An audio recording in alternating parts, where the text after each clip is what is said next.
been working very, very hard this morning to get this kitchen finished. We're doing a photo shoot of the kitchen today, and also the clients just came here for the first time ever. They haven't seen their home and they've never met me. So it was great to be able to meet them and to show them their new kitchen. Very lovely people to completely trust me with their renovation. This is the kitchen. This is part 2 of the kitchen reno, so please watch part 1 because it talks about a lot of the behind the scenes stuff that we've done here. So you can see all of these overhead cupboards are now finished. So this is all from IKEA, but we've done a bit of customization to make it a little bit more unique. The timber trim through there, so that is the reason we put that timber trim through there is to lower these cupboards here, but also just to do some trim carpentry to build the kitchen in. So to see the profile of the timber that we've used and what we've done there, you can see the previous video to check that out. Here's the island all finished now. So basically the intention, as I explained in the last video, is there's no dining room in the house. And so the idea here is that this functions both as a dining table, a very casual dining, as well as a kitchen island for cooking and chopping up your food on. So it's the same height as the rest of the kitchen, 900 high. And so the bar stools can tuck fully underneath so that it can be used as a work area, but then of course also it's a dining table as well. So that was kind of the best practical solution that we could come up with here. And we think it looks really great and works really well. And this is the finished legs as well, Simon welded these up. Hey Simon, can you give us a bit of an update?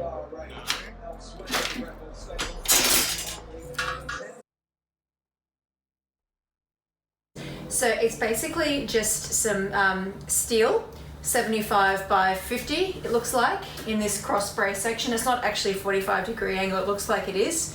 It would be a lot easier for someone to have built if it was just 45 degrees, but it's something like, I don't know, 37 or something, very awkward, which makes this very difficult to mathematically work out and then to cut.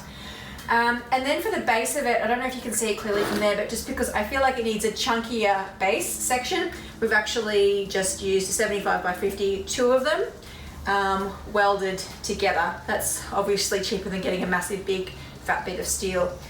And then someone will weld some plates on the ends there. The timber top will sit on this flat bar brace. Simon's back in the shed finishing it today because he had his stitches taken out at the doctor's surgery this afternoon.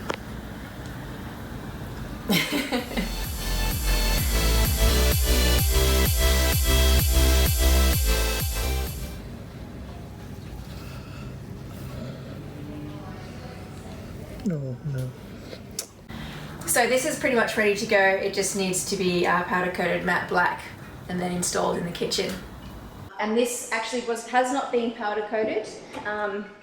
We've just painted with proper etch primer paints just to save a few $100s on powder coating.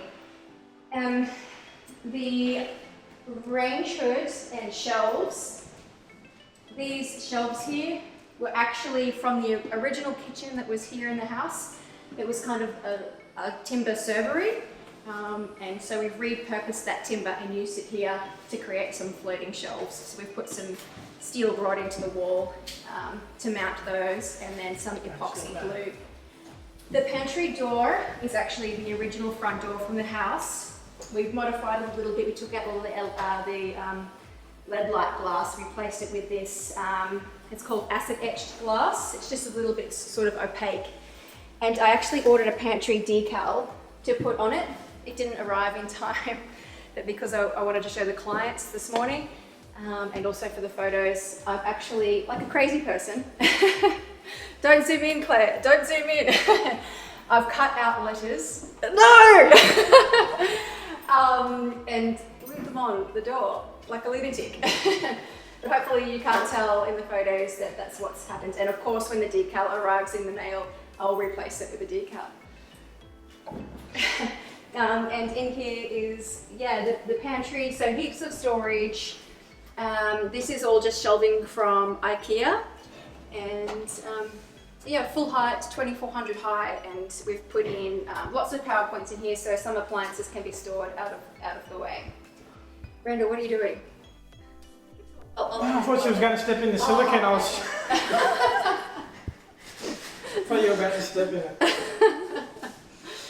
And also their fridge goes here. And I mentioned this in the last video as well, but we've just created this void here. We framed this out and basically lost this space because there's, it's pretty stupid to have these dead spaces either side of the fridge. It would just be a dust collector and you can't really access it. So we've just created a void there. And we'll show you in a second, the laundry on the other side actually gains back this void. We've created some niche shelving in the laundry side of this wall. So that's about it in the kitchen, I think. Randall and Jesse have been the main guys on this job. Thank you very much, fellas, for all your hard work. And thanks for putting up with me being a lunatic this morning before the clients arrived.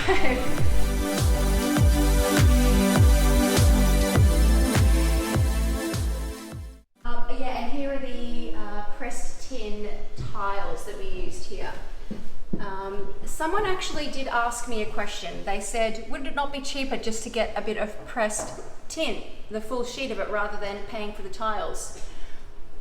I actually did not cost up whether it would be cheaper to buy the pressed tin as opposed to the tiles. It may actually be cheaper to buy the product itself.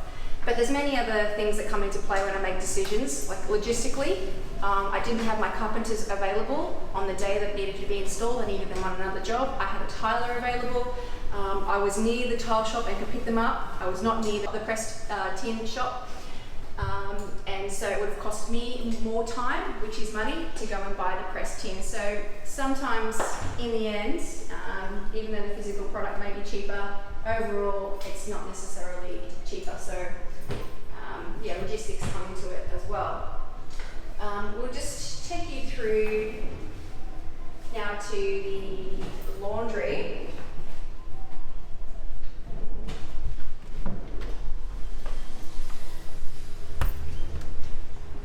So the laundry is just through here, and basically this whole part of the house, the laundry and the pantry, is an extension on the back of the house. And we built it to size because this, as I mentioned previously, this is the original kitchen that came out of that space. There it all is, and it was originally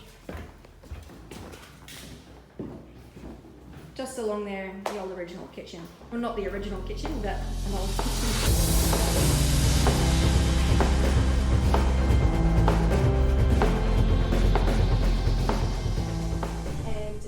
I thought it was too awesome to throw out, and it's very rustic industrial farmhouse, which really ties in with the theme that we were going for in the kitchen anyway. So we've kept it, and it was 1700 long, and so we built the laundry exactly 1700 long to suit it, and it will be fabulous for a laundry. And as mentioned before, here's the little niche shelving that we've gained back from the pantry side. Eventually, over on this wall, we will probably do some more built-in cabinetry. This is where the washing machine and the dryer goes. We'll do some shelving, bench top, and some open shelves, and maybe a rod for hanging clothes on. But budget-wise, we're just leaving it at that for now. Just a little tip. This here is actually fibre cement VJ, and I like to use it because it's like a substitute for tiles. So it is a bit more expensive than gyprock, but it is much cheaper than tiling, saving on the cost of the tiles and the cost of the labour to install the tiles. So because it's FC sheeting, it's not MDF, it serves as a splashback suitable for wet areas. And then, of course, it creates that shiplap look as well. So that's just a little tip. Something that really looks great but is a very cost-effective option. So that's about it for now. Stage 2 of the renovation will be totally renovating the front of the house, adding on a little veranda, wraparound veranda onto the front of the house, double carport, double driveway, new fencing and landscaping out the front. But that's it for now.